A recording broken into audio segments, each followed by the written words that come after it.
একটি ছোট গ্রামের সাধারণ ছেলে, আবির। সংসারে অভাব ছিল কিন্তু তার স্বপ্নের কোনো অভাব ছিল না। প্রতিদিন ভোরে বাবার দোকানে সাহায্য করত। তারপর স্কুলে যেত। রাতে সবাই ঘুমিয়ে পড়লে ছোট্ট একটি ল্যাম্পের আলো শুরু হতো তার পড়াশোনা।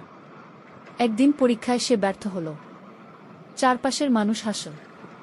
অনেকে বলল, তুই কোনোদিন সফল হতে পারবি না। কিন্তু আবির হার মানেনি। সে নিজের ভুল থেকে শিক্ষা নিল। আরও বেশি পরিশ্রম করল। প্রতিটি নতুন দিনকে সে নিজের স্বপ্নের আরও কাছে পৌঁছানোর সুযোগ হিসেবে গ্রহণ করল। অবশেষে এলো সেই কাঙ্ক্ষিত দিন। আবির শুধু ভালো ফলই করল না, পুরো জেলায় প্রথম স্থান অর্জন করল। সময়ের সঙ্গে সে একজন সফল মানুষ হয়ে উঠল। কিন্তু নিজের শিখ ভুলে যায়নি। সে নিজের গ্রামে একটি বিদ্যালয় প্রতিষ্ঠা করল, যাতে কোনো শিশুর স্বপ্ন অর্থের অভাবে থেমে না যায়।